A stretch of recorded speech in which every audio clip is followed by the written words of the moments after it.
ልክ 6 ሰዓት ሲደርስ ደግሞ ምሳ ማይቆጠርላቸው ደግሞ የተወሰኑ ተማሪዎች አሉ የመንግስት የሚማሩ እነሱን ደግሞ ተወርድና ደግሞ ምግብ ትመግባለች ተመልሳ 7 ሰዓት ትመጣና ደግሞ ድጋሚ እየመዘገበች ትቆያለች ብዙ ዋጋ ነው የከፈለችው ጀግና ጀግና ጀግና ጀግና ጀግና ጎበዝ ጀግና መጨረሻ ላይ ይሄን ውጤት ስንሰማ በትክክልም ፍሬ ያፈራ ነው እዛ ጋር ነው እንደነገርኩ እኔ በእድሜ ላይ እድሜ እንደተጨመረልኝ ነው የምቆጥረው በቃ የዛን ጊዜ የነበረኝን ደስታ ምናልባት ከዚህ በኋላ ሰርቼ የማገኛቸው በሺም በሚሊዮን የሚቆጠሩ ገንዘቦች ራሱ አይተኩትም በቃ እንዴት ላንዴና ለመጨረሻ ጊዜ ረካው የምትልበት ታይም የለም ልክ እንደዚህ አይነት እርካታ ነው ውስጥ የፈሰሰው እሷ ጋርም ልክ እንደዚህ አይነት እርካታ ነበር የፈሰሰው እሷ ደግሞ ስፔሻሊ በጣም ከብዷት ነበር እና ይሄን ሁሉ ዋጋ የከፈልነው ግን መጨረሻ ምን ልናተርፍ ነው ትለኛለች ትርፉ የሚታየው ለኔ ነው ለሷ አይደለም እሷ ከጀርባ ነው ያለችው እኔ ከፊት እየታየኝ ይሄ ትርፍ ምን ሊያመጣ እንደሚችል እየታየኝ ወደፊት ሜዳው ነኝ እሷ ኋላ ነው የምትከተለኝ ትርፏ ይታያትም የኔ ጀርባ ነው የሚታየው አምና ወዳህ ነው የምትከተለው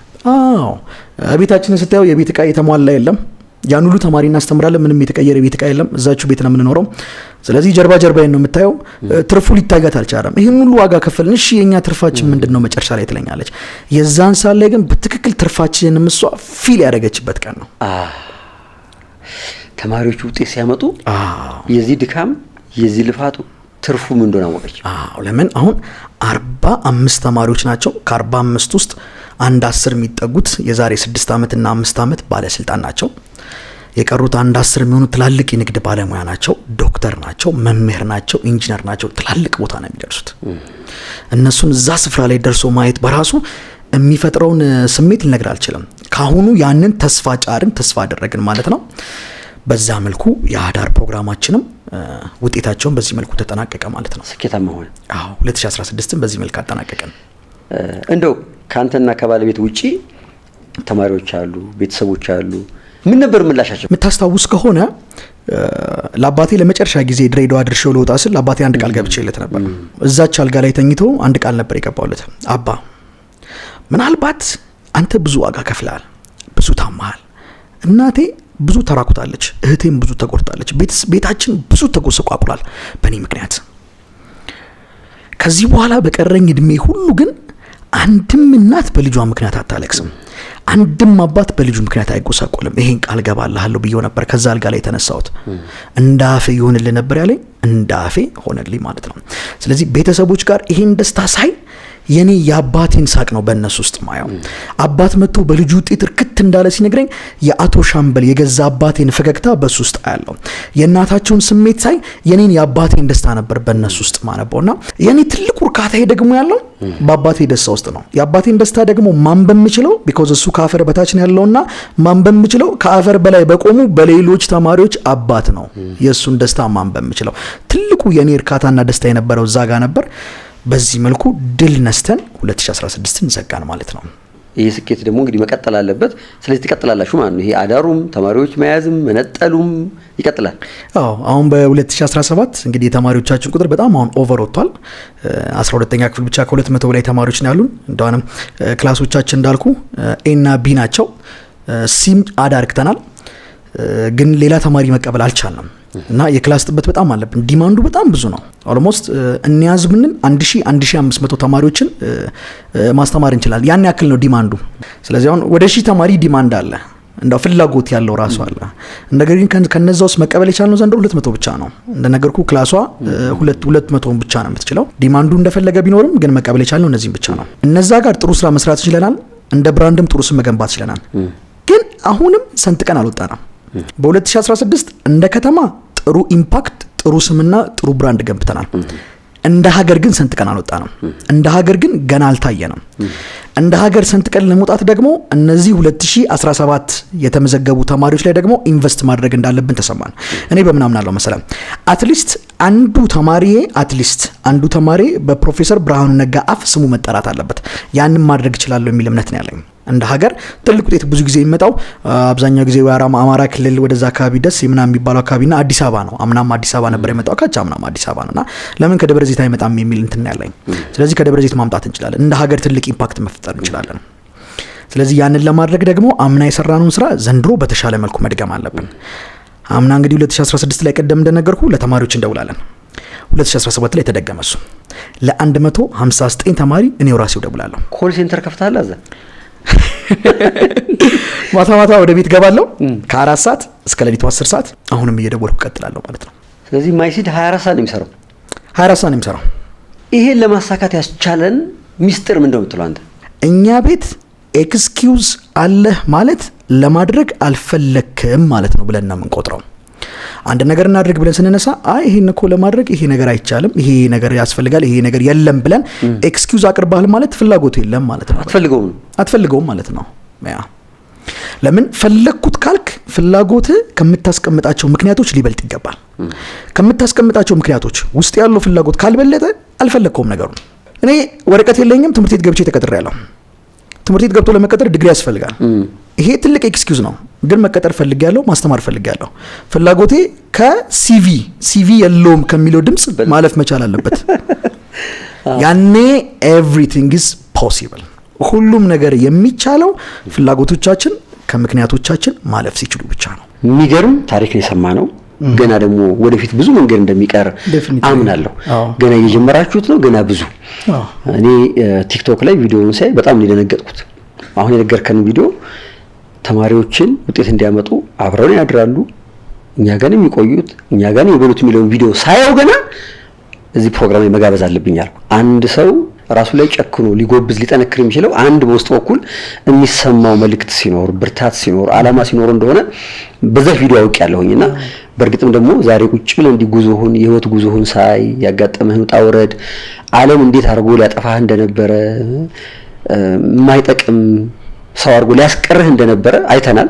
ከዛ ደግሞ እግዚአብሔር እየመራ ደግፎ እዚህ አድርሶ ለብዙ ቤተሰቦች ረፍት የሚሆን ለወጣቶች ተስፋ የሚሰጥ ነገር እየሰራችሁ ነውና በጣም የሚገርም ጉዞ ነው። ከዛ በኋላ ግን ይሄ ሁሉ ነገር የሆነው አባቴ ካረፈ ከምን ያህል ጊዜ ማለት ነው? አባቴ ካረፈ እንግዲህ አንድ አራት ዓመት ሆኗል። ማይሲድ ብለን ከጀመርን ግን 2 ዓመታችን ነው ገና። አሁን ምን ይሰማሃል? እንደው አባቴ እዛች ጋር ቁጭ ብሎ ያችን ስትሪንግ አርት ስትሰራ ተኮ ተማሪ ብታስጠና ኖሮ ትንቢት ነው ብሎ ተናገሩ። አይገርም? ህመም ላይ ሆኖ ለዛው ትንቢት ነው። ያቺ ናት እየሰፋች የመጣችው። ይገርም። ትናንት 3 ልጆችን ቻይነኛ ቋንቋ በማስተማር የተጀመረች ናት አሁን እየሰፋች እዚህ ደረሰችው። እንደው ስለ አባቴ ቢኖር ብለህ ትሊስ የሚተሰማል ወይስ እያየህ ነው ብለኛል ቅድም ደግሞ። ምን መሰለህ አሁን ወላጆች ደውለው ደስታቸውን ሲነግሩኝ ባለፈው ለሊቱን ሙሉ አንዳንድ ወላጆች አልተኙም። ለሊት ደውለውልኝ በስልክ በቃ በጣም የመጨረሻ ደስታቸውን እየገለጹልኝ እያለቀሱ ምናምን ነው ለሊቱን ያሳለፍነው። ውጤት ወጣ ሰዓት ላይ ውጤት ሲወጣ የኔ ልጅ ያልፋል ብዬ አልጠብቅም ነበር፣ እዚህ ደረጃ ይደርሳል ብዬ አልጠብቅም ነበር፣ ቶታሊ መስመር የሳተ ልጅ ነበር የመለስክልኝ ምናምን እያሉ ለሊቱን ሙሉ እያወሩኝ ሲያሩ በእነሱ ውስጥ አየዋለሁ እሱን። አባቶች መጥተው ፈገግ ሲሉ በልጃቸው ውጤት ደስተኛ ሲሆኑ ዲሲፕሊን ሆነው ልጆቻቸው ከሱስ የወጡ ልጆች አሉ። ቶታሊ መስመር ስተው ሱስ ውስጥ የገቡ ከዛ ወጥተው የተመለሱ አሉ። ቤተሰብ በነዛ ፕራውድ ሲያደርግ ፈገግ ሲል በዛ ኢንስፓየርድ ሆናለሁ። በቃ ያ ነው ህመሜን አሁንም ቢሆን የሚያክመው። ሌላ የሚያክመው ነገር የለም። አባትን ታስታውሳለህ በዛ ውስጥ ኤቭሪ ዴይ እግዚአብሔር ሌላ ካት ብዬ አምናለሁ። ባለቤትህን ያቺ መናኸሪያ ውስጥ የተገናኛችሁበት ቅስፈት እግዚአብሔር እንዴት እንደሚሰራ ነው የሚያሳየን። በባስ ልሂድ አልሂድ እያለች ስትገባ ስትወጣ ነበር መናኸሪያ። ተላለፋችሁ ቢሆን ኖሮ አይቀርም፣ ምናልባት ይዘገይ ይሆናል። እቺን ጠንካራ ብርቱ ባለቤት እህት አጋዥ አታገኛት ይሆናል። ግን እግዚአብሔር ፈቀደና ሆነ። ከዛች ቅስፈት በኋላ እንግዲህ ብዙ ዋጋ ከፍላለች። እኔ እንኳን እዚህ ቁጭ ብዬ በዚህ በነበረን ቆይታ እያዘንኩ ነው ሳዳመጥ የነበረው። አሁንም አልተውካትም። ደግሞ ተማሪዎች አመጣ ቀቅለሻቢ ወጥ ስሪ ትላታለህና ምንድነው ለሷ የምትላት ነገር? እንግዲህ ላደርግላትና ለመልስላት የምችለው ብቸኛ መልስ አሁንም ቢሆን የቀረኝን ዘመን በጠቅላላ በታማኝነት ለሷ መኖር ነው። ሌላ ዋጋውን በምንም ልተምነው አልችልም። ሚስቶች እንደምታውቀው የቤት ዕቃ ይወዳሉ፣ ቤት ሲሞላ ይወዳሉ። for a long time ገንዘብ ይመጣል፣ ስራው ላይ ኢንቨስት የሚደረገው በ100,000 ብሮች በወር እየሰራን ቤት ውስጥ የሚገዛ ዕቃ አልነበረም። ታምናለች እሷም። ማየ እንዴት ነው ቁም ሳጥን ልግዛ በአሁኑ ወይስ ቢሮ አንድ ጠረጴዛ ብንጨምር ጠረጴዛ እንጨምር ነው የምትለኝ። ዋው ለምን ስላት ቁምሳጥኑ ይሰለቸኛል እኮ ከገዛ በኋላ ትለኛለች። ጠረጴዛውማ አይሰለቸኝም፣ ይሰለቸኛል። በየቀኑ ሰዎች ሲመጡ ኢንስፓየርድ ሆኑበታል፣ ይደሰቱበታል።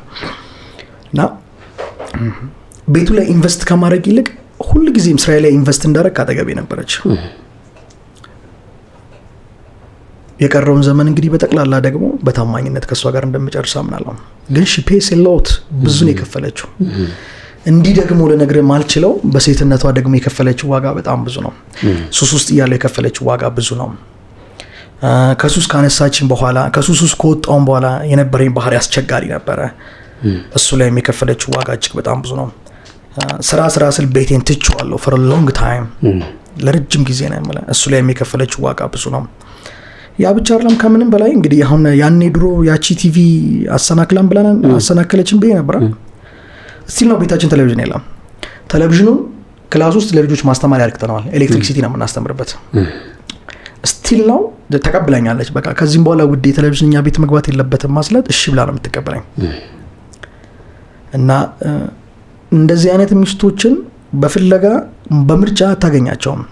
በምርጫ ቢሆን እኔ የምመርጣቸው ሴቶች ምናልባት ሌሎች ነበሩ። ትክክለኛ ሚስት ግን ከእግዚአብሔር ዘንድ ናት። እውነትም በረከት ነው የሆነችኝ። እኔ አስቤ ተራምጄበት ያልተሳካልኝ ያልሰፋልኝ ነገር የለም። ስቲል ነው። አሁን እንግዲህ 6 ዓመታት አልፈናል በትዳር። ባት ሌላ አደራ ያለህ ነገር ነው ሳትለወጥ ስም ሳይኖርህ ጥሩ ነገር ሳታረግ ወደ ትውልድ ሀገርህ ድሬዳዋ እንዳትመለስ ነበር ያለ። ሄድክ ወይስ ከለኩም? ይህ ዓመት ሜጃዬ ነው ብያለሁ። አልሄድኩም እስካሁን ድረስ። አልሄድኩም? አዎ። መቼም ትሄድ? እናቴ ናፍቃኛለች፣ እህቴ ናፍቃኛለች፣ ሰፈሬ ናፍቆኛል። አቧራው ይባል አይባል እንዴ እንጃ ይናፍቃል። ግን ድንጋይ ላይ ተቀምጠን እናወራ እንጫወት የነበረው ድሮ ልጅ ያለ እንዲክብ ሰርተን ምናምን ሰፈሬ በአጠቃላይ ናፍቆኛል። ይህ ዓመት በዚህ ዓመት መጨረሻ ግን እንደምመለስ ተስፋ አደርጋለሁ። አሁን ደግሞ እጅግ በጣም የሚያኮራ ነገር ሰርተሃል። ምናልባትም የድሬዳዋን ስም የሚያስጠራ የቤተሰቦችን ስም የሚያስጠራ የአባትን ስም ከፍ አድርጎ የሚያስጠራ ነገር አድርገሃልና በእርግጠኝነት ድሬዳዎች በትልቅ ፍቅር በደስታ ይቀበላሉ ብዬ አምናለሁ እኔ በእርግጠኝነት። ሌላ ግን በዚህ ጉዞ ውስጥ አሁን እየሰራችሁ ባላችሁት ስራ ውስጥ ትልቅ ነገ ለሀገር የሚተርፍ ዘር እየተዘራ ነው። አንድም እዛው ደብረ ዘይት ላሉ ብዙ ወጣቶች ላሉ 12ኛ ክፍል ተማሪዎች ለሌሎችም ተማሪዎች በስፋት አገልግሎቱን መስጠት መቻል ይገባችኋል። ለምን እግዚአብሔር አንተ ውስጥ ነው አዘሩን ያስቀመጠው። ላንተ ነው መንገድ ያመላከተህና ሌላ ሰው መጠበቅ የለበትም። መስፋፋት ማደግ አለበት ብዬ አምናለሁ እኔ። ስለዚህ ለመስፋፋት ለማደግ ለብዙ ወጣቶች ለመድረስ ወኔው ተነሳሽነቱ ሞራሉ አንተ ውስጥም ባለቤትህም አብረው የሚሰሩ ሰዎች ውስጥ እንዳላቃለሁ። ምንድነው የከበዳችሁ ለመስፋፋት ለማደግ? አሁን ላይ እንግዲህ ቻሌንጅ እያደረገን ያለው እንደነገርኩክ አምና የነበረውን ፕሮጀክት ዘንድሮም እየደገምነው ነው። ለተማሪዎቹ እየደወልን መተናል። አሁን ከህዳር ወር ጀምሮ ደግሞ እነዚህን ተማሪዎች ደግሞ ይዘን ደግሞ ድጋሚ ይሄን የአዳር ጥናት እንደግመው ነው ይዘናቸው ልንገባ ነው። አምና እንደ ከተማ ጥሩ ውጤት አምጥተናል። ዘንድሮ ግን እንደ ሀገር ማምጣት ስላለብን እነዚህን ተማሪዎች ይዘን ደግሞ አዳር ልንገባ ነው።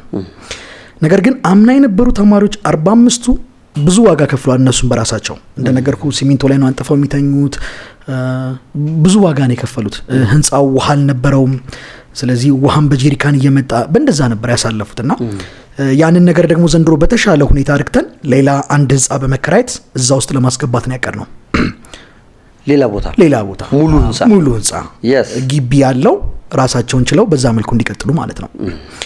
ያንን ለመድገም በመነሳበት ሰዓት ላይ ግን አሁን ለምሳሌ ያሉ መጽሐፍቶች ጥቂት ናቸው። ላይብራሪ ውስጥ ብዙ መጽሐፍት የለንም። የነዛን የመጽሐፍት እገዛ እንፈልጋለን። አንደኛ፣ ሁለተኛ ደግሞ እንዳልኩ የቦታ ጥበት አለብን። ኤ ክላስ፣ ቢ ክላስ፣ ሲ ክላስ 3 ክላሶችን ይዘን የመጣ ነው። ሰፋ ማድረግ ብንችል ያንን ኦፖርቹኒቲና ያንን እድል ብናገኝ መላው የከተማውንም ተማሪ ይዘን ውጤታማ ማድረግ እንደምንችል እናምናለን። ተማሪ የሚባል የማይወድቅባት ከተማ ማድረግ እንችላለን ደብረ ዘይትን። ይሄንን ማሳካት ብንችል ማለት ነው፣ ወይም ይሄን እድል ማግኘት ብንችል እነዛ በተወሰነ መልኩ ቻሌንጅ እያደረጉ ነው አሁን ላይ የሚገኙት። ግን ሆኖም ግን እነዚህን ተማሪዎች ይዘን ግን ህዳር ወር ላይ ለመግባት ግን ዲሳይድ አድርገን ተነስተናል እንግዲህ። ስለዚህ ይሄን ደግሞ እንግዲህ ደብረ ዘይትም ያሉ ይህ ፕሮግራም የሚያዩ ኢትዮጵያውያን በሙሉ ከእናንተ ጋር ይሰለፋሉ፣ በሰራችሁትም ስራ ይኮራሉ ብዬ አምናለሁኝ። ስለዚህ አንደኛ እናንተ ማግኘት የሚፈልግ ሰው ካለ እንዴት ነው የሚያገኛችሁ? ኦኬ እንግዲህ አሁን ምናልባት የመጣንበትን ፕሮግረስ ያለፍንበትን መንገዱላ ዩቲዩባችን ላይ ማይሲድ ብለው ገብተው ቼክ ማድረግ ይችላሉ። ቲክቶክ አካውንታችንም ማይሲድ ይባላል። እዛ ላይም ቢገቡ የመጣንበትን ፕሮግረስ መንገድ ለልጆቹ ሲሰጡ የነበሩ ስልጠናዎችን ውጤቶቹንም እነሱን ሁሉ ነገሮች ማየት ይችላሉ። ከዛ ውጭ ደግሞ በስልክ ቁጥር መገኘት እንችላለን 0932 50 20 10 በዚህ ላይ ደውለን እናገኛቸዋለን። 0932 50 20 10 በዚህም ቢደውሉ ያገኙናል ማለት ነው። ድርጅታችሁ ስሙ ማይሲድ ነው አይደል? ምን ማለት ነው? ለምን ማይሲድ ያልከው? ፈጣሪ የሰውን ልጅ ሰርቶ ከጨረሰው በኋላ ሰውን ለመጀመሪያ ጊዜ የተናገረው ቃል ብዙ ተባዙ ምትልናት። እንግሊዘኛው ስታዩ ደግሞ ቢ ፍሩትፉል ፍሬያማ ሆኑ። የፍሬው ማንነት ደግሞ ዲፔንድ የሚሆነው በተተከለው ዘር ነው። የፓፓዬ ዘር ይዘህ 1000 ጊዜ ብትለፋ ብትኮተኩት ውሃ ብታጠጣ ነገ ማንጎ ይሆናል ብሎ መገመት አይቻልም። ፓፓዬ ነው ሊሆን የሚችለው። ስለዚህ ውስጣችን ያለችውን ዘር እንንከባከባት፣ ውሃና ጠጣት፣ ታብብ ነው። እኔ ድሮ 9ኛ ክፍል አስጠና የነበረችው ያቺ ትንሽዬ ዘር ናት ያበበችው። በባህሪዋ ካያት ዘር እቺ ነው የምታክለው። በአይን አትታየም። እንዳውራቅ ካሉ ሰዎች በአይንም ላያዩት ይችላሉ። እቺን የምታክል ዘር ውስጥ እግዚአብሔር ትልቁን ግንድ፣ ትልቁን ቅጠል፣ ትልቁን ፍሬ እዚች ውስጥ ነው ያስቀመጠው። ትልቁን ስኬት ፈጣሪ እዚህ ግባ በማይባለው መምህር በሚባል ሙያ ውስጥ ከቶት እኔ ልብ ውስጥ አስቀምጦታል። ስለዚህ ለድርጅቱም የሰጠነው ስያሜ ምንድን ነበር? ማይ ሲድ፣ የኔ ዘር። ይሄ የኔ ዘር ነው። አንተም ማይ ሲድ ብለህ በምታነሳበት ሳለ የኔ ዘር እያልክ ነው ማለት ነው። አሁን እዚህ ስታወራ የተሰማኝ ስሜት ምንድን ነው? ደብረ ዘይት መጥቶ ማየት ነው። ስታስተምር ማየት ፈልጌያለሁ። በተለይ የምታድሩ ጊዜ ምን ይመስላል የሚለው መተን ከፈቀዳችሁልን አንድ ቀን ከእናንተ ጋር አድረን ደስ ይላል። ሙሉ ሁኔታ ምን ይመስላል? እስቲ ተማሪዎች እንዴት የሚያድሩት፣ እንዴት ይማራሉ፣ ማታ የምትደውለው እንዴት ነው የሚሉትን ነገሮች በሙሉ አይተን ደግሞ በዚሁ በዩቲዩብ ቻናላችን ላይ ለተመልካቾቻችን እናደርሳለን። ለባለቤት አድናቆቴን ክብሬን እንግዲህ ልባዊ ሰላምታዬን አድርስልኝ እስከመጣ ድረስ። እግዚአብሔር በሱ ክሶኛል።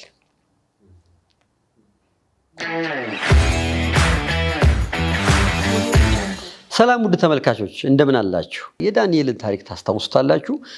በዳንኤል ሕይወት ውስጥ ደግሞ ከጎዳና ላይ አንስታ ደግፋ አበርትታ በሚያስገርም ጽናት ብርታት እስከዛሬ ድረስ አብራው ያለች ጀግና ያለች። ብዙዎቻችሁ ኮሜንት ስታደርጉ እንግዲህ ማርታን ማየት እንፈልጋለን ባላችሁ መሰረት ዛሬ ማርታን ለማግኘት የምንገኘው ቢሾፍቱ ደብረ ዘይት ነው ያለነው። ማርካን ሎጅ ነው። እንግዲህ ማርካን ሎጅ እንደ ቤተሰብ ተቀብለው የምንቀርጽበትን ቦታ አመቻችተውልናል። ማርካን ሎጅን እጅግ በጣም እናመሰግናለን። ማነው አጠገቤ ያለው? ማርታ። ማርታ እንደምን አለሽ? እንኳን ደህና መጣሽ። የስ ስለመጣሽ በጣም ደስ ብሎኛል። መጀመሪያ ይቅርታ የምጠይቀው የመጀመሪያ ልጅሽን ወልደሽ ወይም ደግሞ የመጀመሪያ ልጅሽን ከወለድሽ 1 ወር ከ15 ቀን ይዛው ነበር መተን ገንፎ መብላት የነበረብን። አንቺን ወደዚህ ያመጣንሽ እንኳን ማርያም በሰላም ገላገለችሽ፣ እንኳን እግዚአብሔር ልጅ ሰጠሽ፣ እንኳን ደስ ያለሽ። አመሰግናለሁ። እኛ ዩቲዩብ ላይ ዳንኤል ፖድካስታችን ላይ ቀርቦ ታሪኩን ካካፈለን በኋላ በጣም ብዙ ሰዎች ቪዲዮውን አይተውታል። ብዙዎቹ ፊልም ነው እንዴ ይላሉ አይደል? ታሪክ ውስጥ አንቺም አለሽ፣ ታሪኩ ተካፋይ ነሽ። በእናንተ ታሪክ ውስጥ ወይም አሁን በመጣችሁት ታሪክ ውስጥ የምትገርመኝ ጊዜ አለች። ያቺ የመናኸሪያዋ ጊዜ ማለት ነው። ልሞት ጫፍ ላይ ደረስኩኝ ደብረ ዘይት በረሃብ ጭው አለብኝ። ስለዚህ በሞትም ከዚህ በኋላ እዛው አዲስ አበባ ሄጄ ልሙት አልኩኝ። ሬሳዬንም ለመላክ ለቤተሰብም ይቀርባል፣ አትሊስት የሚያቀኝም ሰው አይጠፋም አዲስ አበባ ብዬ ወሰንኩኝና መናኸሪያ ከነበሩ ልጆች 35 ብር ተቀብዬ ወደ ሚኒባስ ውስጥ ገባሁ። የዛን ቀን እንደው የት ልትሄጂ ነበር የወጣሽው?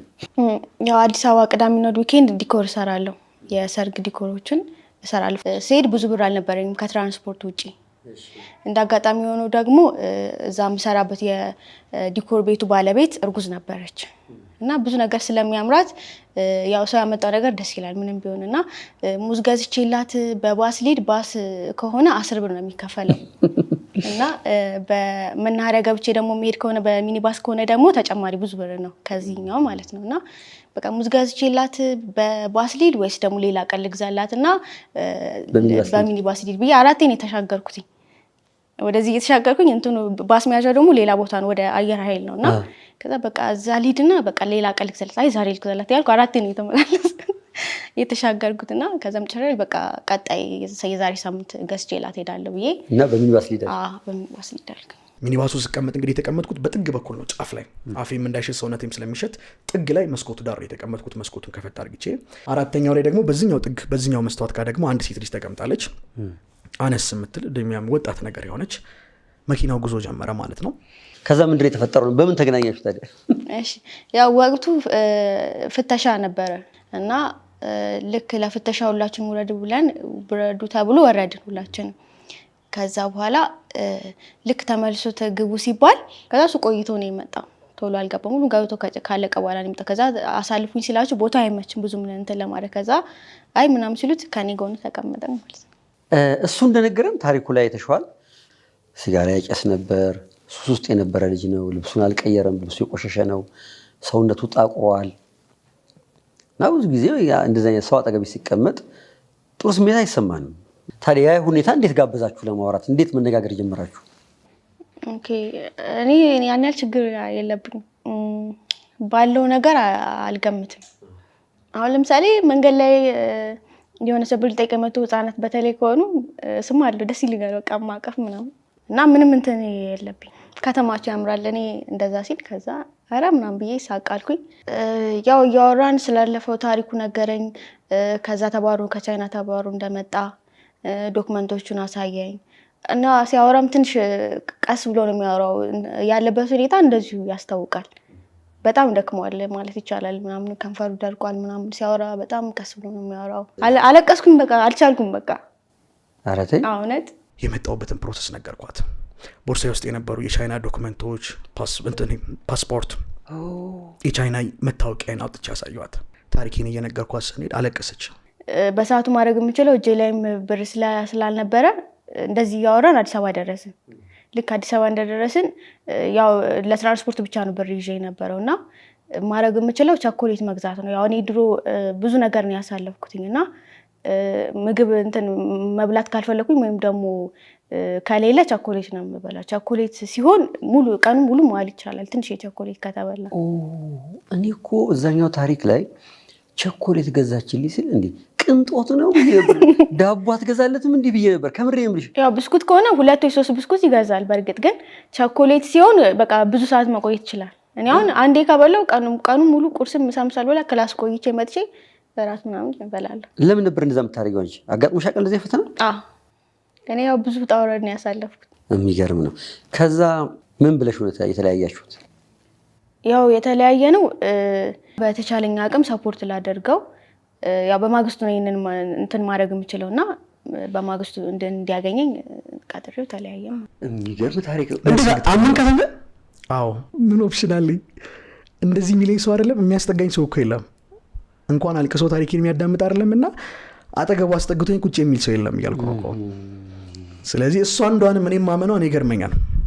ወርደን ከተለያየን በኋላ ራሱ ስራ ቦታ ገብቼ የዲኮር ቤቱ ባለቤት ለሷ ነው ቀጥታ የነገርኳት። እኛ ጋር ሌሎች የሚሰሩ ሰው ወንዶች ስለነበሩ በፓርት ታይም የሚሰሩ ብዙ ወጣቶች አሉ ተማሪዎች ምናምን እና እሷም ሰፖርት እንድታደርገው ስላሰብኩኝ በቃ ቀጥታ እንደገባሁ ሰላም ብያ ስለሱ ነው ያወራኋት እና ስነግራት አረ ምን ሆነሻል እንደዚህ እኮ ብለው ሰው ሸውዳሉ ምን ሆነሽ ነው ምናምን አለችኝ። ግን እንደዛም ብላይ ማቆም አልቻልኩም። በቃ በማል አበባውንም እየሰራው እየመጣ ወይኔ ሃኒ እንደዚህ እኮ ምናምን እላታለሁ እና እንዴ አንቺ ልጅ ከሱ ልጅ ውጭ ወሬ የለሽም እንዴ ምናምን ስትለኝ ከዛ አቆምኩኝ። በቃ ደርሼ መጣሁ አለችኝ፣ ሄደች። እኔ ደግሞ ላምበረት መናኸሪያ ገባሁ። ላምበረት መናኸሪያ ጠብቃት ጀመረ። በጠብቃት አትመጣም። ከሄድሽ በኋላ ታሪኩ ከአእምሮሽ አልጠፋም። ማገዝ አለብኝ የሚል ስሜት የተሰማሽ? አዎ በጣም ማለት ሌላ ነገር ማሰብ አልቻልኩም። በጣም ነው ያዘንኩት። ማለት አይምሮ ላይ የቀረው እንትኑ ነው ፊቱ ምናምን ሲያወራ ቀስ ማለቱ ያለበት ሁኔታ በደንብ ይገልጻልና እሱ ነገር መርሳት አልቻልኩም። ለምን ተስፋ ሰጠችኝ አልኩኝ እና ባይገርም እንደሆነም እዛ አካባቢ ጣሳ አለ እንደዚህ የሚቀመጡበት ልጆች ሰዎች ተቀምጠው ቦምቦሊኖ ይበላሉ፣ ሻይ ይጠጣሉ። በጣም ደከመኝና ጣሳው ላይ ቁጭ አልኩኝና አንድ እናት መጣችና ምን ይምጣልች? አይ ምንም አልፈልግም ደክሞኝ ነው አልኳት። በል እንግዲህ ተነስ ከዚህ ጋር ደክሞኝ ነው ትላለህ እንዴ ብላ አስነሳች። ፖሉን ተደግፌ እስከ 6 ሰዓት ቆምኩኝ። ምን ያርክ? ዝም ብዬ ቆሜ የጠበካት? አዎ ድንገት ከመጣች አልቻልኩም። በቃ ቃላ የነሱ የነገሩኝንም ነገር ትቼ ላገኘው መጣሁ። አንቺ ለራስሽ ገንዘብ የለሽ አግኝተሽ ምን ልታረጊው? 2 ፍራሽ አለኝ። አንዱን ብሰጠው የተወሰነ ጊዜ ምግብ ምናምን ባካፈለው በቃ ቢያንስ የተወሰነ ጊዜ ቢቸግረው ነው ከዛ በኋላ ሰርቫይቭ ማድረግ ይችላል ብዬ ነው። ከቀኑ 6 ሰዓት ላይ ባለሱቁ 0966 ይላልና 66 ቤት እየተደወለ ነው አንተን እንደደወልከው ብሎ ወጣ ሲል ድንግጥ አልኩኝ። አሁን እኔም ብዬ ተቀበልኩት። ሳናግራት የት ነህ አለችኝ። ኦኬ ከዛ በኋላ ጠዋት መጣሽ ወደ መገናኛ። እንዴት ስትገናኙ ምን ነበር የሆነው? እስቲ ንገሪኝ። ልክ እንዳገኘሁት በቃ አቀፍኩት እና አለቀስኩኝ። በቃ አቅፍ አደረኩትኝ። በቃ እኔ እንጃ እንዴት እንደሆንኩኝ አላውቅም። ምግብ አልበላም። ይሄ ልጅ ርቦታል። ልብሱ እንደቆሸሸ ነው። ምን አደረጋችሁ? ከዛ ወዴት ሄዳችሁ? ደብረ ዘይት መናኸሪያ ወረድን። መናኸሪያ አካባቢ ምግብ ምናምን እንደዚህ ይሸጣል በየአይነት ምናምን ቁጭ አልን። ምን ይምጣ በየአይነት 2 በየአይነት ታዘዘ። ሁለቱም በየአይነት ጥርግ አድርጌ የበላው እንዲጨመር ፈልጌያለሁ ግን ያው የሚያዘኝና ይጨመር ስለኝ አይ በቃ አልኳት። ትሪውን መላስ ነው የቀረኝ። 2 ምርጫ ነው ያቀረብኩለት። የመጀመሪያ ምርጫ ቤት ተከራይቼለት ፍራሽና አንሶላ ምናምን ሰጥቼው እስከ ተወሰነ ጊዜ ድረስ እኔ ምግብ እየሰራው ልወስድለት። ሁለተኛ ምርጫ ግን እንደዚሁ ላፌ ነው ያልኩት። በቃ እንትን ደስ እንዲለው በቃ አይ እንደዚህ ማለችኝ ምናምን ብሎ በቃ እንዲወስን እንጂ እንትን እንዲል አልነበረም። ከዛ አይ ወይስ እኔ ቤት እኖራለሁ ምናምን ስለው አንቺ ቤት እኖራለሁ አለ ቶሎ ብሎ። አላሰበበትም ራሱ። ካንቺ ጋር እኖራለሁ ኩባለች። አዎ ካንቺ ጋር እኖራለሁ አልኳት። እቺ ልጅ ቤት ተከራይታ ብታኖረኝ አንድ ቀን ቤት ኪራይ የምትከፍልልኝ ካጣው ድጋሚ ጎዳና ላይ ልወድቅ ነው። ስለዚህ እሷ እንደሆነ ጎዳና ላይ አትወድቅም፣ ካንቺ ጋር እኖራለሁ አልኳት። ያቺን ጎዳናን ማምለጥ ነው የፈለግከው አንተ? አዎ ደነገጠች። ከዛ ጠብቀኝ አልኩት። እሺ አሁንም ጠብቀኝ እንዴ ልትቀሪ? ጠብቀኝ አልኩትና ከዛ በኋላ ሄድኩኝና ቤቱን አስተካክዬ ምናምን ፍራሹን ምናምን አስተካክዬ ለየብቻ ምናምን አርግቼ ከዛ ተመልሼ መጣ። ቤቷ ይዛኝ ገባች። ተከራይታ ነው የምትኖረው። ረጅም ዓመት ነው የኖረችው እዛ ግቢ። ደብቃ ነው ማታ ላይ ያስገባችኝ። ቤቷ ገባው። ቤቷ ቁጭ አልኩኝ። ልብስ ቅያሬ የለውም። ምን እንዴት ሆነ ጉዳዩ? እንዴት መኖር ጀመረ? ምን አረግሽለት ታዲያ? ሽቲ ያለበስኩት እኔ ጋር ወንድ ልብስ የለም። ያው የሴት ላጥ ቤት ነው። ሽቲ ያለበስኩት። ከዛ በኋላ ተቀብዬ ልብሱን ማጠብ ጀመርኩኝ ማለት ነው። ማታውን ያጠብኩለት ለጧት ቢያንስ እንዲደርቅለት። ሺቲዋን አለበሰችኝና ልብሴን ተቀበለችኝና ልብሴን ታጥብልኝ ጀመር እና ልብሴን ስታጥብ ጭቃ ነው ከውስጥ የሚወጣው። ማታ ነው። እኔ ደግሞ ኧረ ላግዝሽ ብዬ ስወጣ ትቆጣለች። እሷ ቤት እዛች ፍራሽ ላይ ያደርኩኝ ማለት ነው። አልፈራሽም? እንቅልፍ ወሰደሽ? ወስዶኛል በደንብ ወሰደኝ። ያደኩበትም ከ8ኛ ክፍል በኋላ በየሰው ቤት ነው ያደኩትኝ ትምህርቴን ለመማር ማለት ነው። እና ምንም አልከበደኝም። ከልቤ ነው ያመንኩት። እኔ እንጃ ለምን እንደሆነ አላውቅም። እኔ ነጋ፣ ቁርስ በላን፣ ቡና ጠጣን። ከዛ ስላሳለፈው የሆነ ነገር ቁጭ ብዬ መስማት ጀመርኩኝ። አንቺ እኮ አሁን ነጋ ቡና ጠጣን ስትይ የሆነ ዘመድ መጥቶብሽ አጎትሽ መጥቶ በማግስቱ ቡና ያፈላሽለትም እንጂ ይመስለው መንገድ ላይ ያገኘሽውን ሰውዬ አግኝተሽው ነቅቶ አይመስልም። እሷ ትሰራለች፣ እኔ ቤት ውስጥ ነው የምውለው። አልፎ አልፎ ጧት መጣው ብያት እወጣለሁ። ሱሱን እንጠቃቀምና ማታ ተመልሼ እገባለሁ። እንደማጨስ አታውቅም? አዎ ያኔ አላውቅም ነበር። ቀይ ሆኖ ይመጣል ፊቱ እና የሆነ ቀን እንደውም ሲጋራ ሸተኝ። ምንድነው ልብስ ሲጋራ ሽታ ስለው አይ ጓደኞቼ አጠገብ ተቀምጬ ነው ምናምን ነገር አለኝ። ባሰ እንጂ አሁን ባሰ። ስፖርት ልሰራ ነው ብያት ነው የምወጣው። ቀኑ ሙሉ አብሬያቸው እላለሁ፣ ማታ እመልሳለሁ። ከሆነ ጊዜ በኋላ ግን አምሽቼ ስመጣ እያየችኝ ትበሳጭ ጀመር። ለምንድን ነው አምሽተህ የምትመጣው ምናምን ብላ ልክ ስትቆጣ እሷ በጣም ትቆጣለች። እኔ ድንዝዝ ብያለሁ፣ ስቃለሁ በእሷ ቁጣና የሆነ የምትጠቀመው ሱስ አለ አለች። ነገርኳት፣ አወቀች። ግን እንደምወጣ ሻንጣ ይዤ ማልኩላት። ሻንጣ ተሸክሜ በጀርባዬ ላይ ምን ማለት ነው? ይኸውልሽ ከዚህ በኋላ የአባቴን ሬሳ እንደዚህ ያሸክመኝን ሱስ የሚባል ነገር ውስጥ አልገባም ብዬ ወሰንኩኝ። አንድ ቀን ማታ ደስ አላት ምናምን አደርን። ጠዋት አይኔን ሳልገልጠው አይኔን ጨፍኜ ወደ ሱቅ ነው የሄድኩት። ሲጋራ ገዝቼ ልክ ሲጋራውን አንድ እንደሳብኩኝ አይኔ ሲገለጥ ለካ ትናንትና ወስኛል። ያለንበት ሁኔታ ስነግረው ሱስ ተዋለሁ በቃ ከዚህ በኋላ ምናምን ብሎኝ ይምል ነበረ። በቃ ሱስን ተውና አንተም ስራ ሁለታችንም የምንሰራ ከሆነ አይከብደንም። ሱሱን አሁን እዚህ ጋር ዋጋ እያስከፈለን ያለው ምናምን ስለው እሺ ብሎኝ ሲለኝ ግን እኔ አምነዋለሁ። በጣም ነው የማምነው። እና ወይ ሱቅ ስወጣ ምናምን የዛኑ ሰዓት 5 ደቂቃ ምናምን አይቆይም። ሱቅ ወይ የሆነ ቦታ ስወጣ አየዋለሁ። ገንዘብ ከየት ያመጣ ነበር? ትሰጪው ነበር አንቺ ገንዘብ? እየተላመድንና እየተግባባን ስንመጣ ሙሉ ገንዘቤ ለሱ ነበር የምሰጠው። እሱ ነው የሚመደበው የቤት ወጪ ምናምን እንደዚህ ማድረግ አለብን። አይ ምደባ እሱ እጅ ገባ። እሱ ነው እንትን የሚለውና በቃ ያኔ ስለዚህ ችግር አይኖርም። እስካለ ድረስ ወስዶ መጠቀም ይችላል ማለት ነው። ባይኖርም ራሱ እንዴት እንደሆነ አላውቅም፣ ለሱ የሚሆን ነገር አያጣም። እቃ ወደ መሸጥ ውስጥ ገባችሁ? በጣም እየቸገረ መጣ። የቤት ኪራይ የምንከፍለውም አጣን። በጣም ከባድ ሆነ። ምግብ የምንበላውም ምግብ መብላት ራሱ ከባድ ሆነ። ከዛ የሆነ ሰዓት ላይ ጭራሽ እቃ መሸጥ ምናምን ውስጥ ገባ። ከዛ በጣም ከፍ ሲል ስልኬም ተሸጠ። እኔ በቃ ሁሉ ነገር ባዶ ሆነ ቤቱ። የቤት ኪራይ ከፍላ የሁለታችንን ምግብ ችላ የኔን ሱስ ችላ ህይወት ከበደ እና ህይወትን መክፋት በጣም ከበዳት። ስልኳ ተሸጠ። ስልኳን ሸጥን። የቤቱን ቢፌ ሸጥን። ቤት ውስጥ በቃ የኔ ድሮ ለኔ ሰጠችኝ ፍራሽ የራሷ ፍራሽና አንዲት ብረት ድስትና በቃ ምን ቀር ስቶቭ ሁለቱ ቀረ። አልቻለም መቀጠል። የቤት ኪራይ 1100 ብር ይከፈላል። ምግብ አለ። እኔ ደግሞ ያውጭሽ ነው የምመጣው። በጣም ነው በላው። ለሁለት ህይወትን መክፋት በጣም ከበደን። የትምህርት ቤት የምትከፍለው አጣች።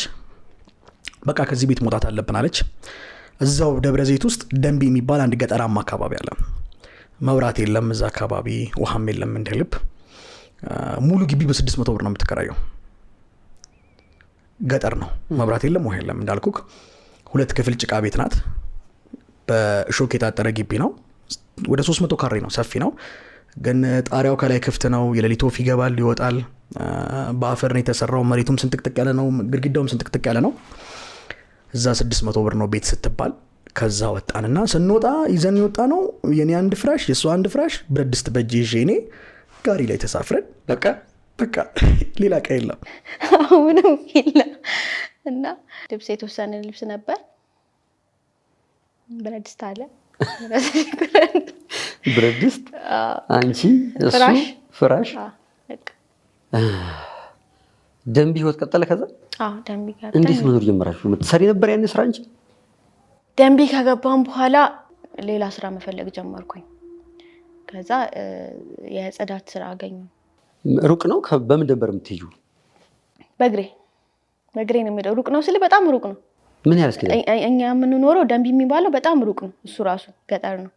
ከሱ እስከ ዝቋላ እስከሚባለው እስከ አስፋልት ራሱ ለመሄድ በጣም ሩቅ ነው። ሰው በጋሪ ነው የሚሄደው። እሱ ራሱ በእግሬ ነው የሚሄደው። ለምን? የትራንስፖርት ላለማውጣት ስለምንቸገር ማለት ነው። ብዙ ክላሶች ናቸው። ክላሶቹን አጽድቼ መኖሪያ ቤት ነው። ከሱን አጽድቼ እቃ የሚታጠብ ከሆነ እቃ አጥቤ፣ ግቢ የሚጠረግ ከሆነ ጠራርጌ አጸዳድቼ በደንብ እመጣለሁ። ያለ ደንቢ ህይወት ቀጠለ። ለረጅም ጊዜያት ቲማቲምና ሽንኩርት ቤታችን የለም። ነጭ ሩዝ ነው የምንበላው። እሱም ከወፍጮ ቤት ነው የሚገዛው። ከወፍጮ ቤት ለምንድን ነው? ወፍጮ ቤት ርካሽ ነው። ሰው ከወፍጮ ቤት እየገዛ ነው ባለ ሱቁ የሚሸጠው። ስለዚህ እኛ ወፍጮ ቤት ሩቅ ነው እንሄድና ከወፍጮ ቤት ገዝተን 20 ምናምን ብር ነው ኪሎውን እንግዲህ ቁርስ ምሳራት ይበላል ማለት ነው። ያው ሩዝ ነው። ሩዝ ይቀቀልና ጨው ምናምን ይጨመርበታል እንበላለን። ከዛ ቁጭ ብለን እሱ ምንድነው በቃ እንትን ይለኛል፣ ይመክረኛል። ይሄን ጊዜ እናልፈዋለን ምናምን ስለሚለኝ ምግቡንም ያው ሳላስብ ነው የምበላው። የህይወት ይቀየራል ምናምን ስለሚለኝ በቃ ደስ ብሎኝ ነው የምበላው በጣም በቃ። እና ባዶ ሩዝ ተቀቅሎ እሱ ከፍተኛ ማነቃቃት ነው። በጣም ነው የሚያነቃቃው። ልክ እንደ ቢፌ እንዲሰማሽ የሚያደርገው። በጣም አንዳንዴ ደግሞ ውጭ ወተን ስንመጣ ምናምን አፈር ስለሆነ እንትኖች ይገቡበታል። እነዚህ ጉንዳኖች፣ ቀይ ጉንዳኖች ሩዝ ውስጥም ይገባሉ። ዘመሚት እንባላለን ከአፈር ስር የሚወጣው ማለት ነው። እሱ ይገባል። ልክ እርቦን ምናምን ልንበላ ስንከፍተው ድስቱ እንደዛ ይሆናል። ዘመሚት ሞልቶበታል።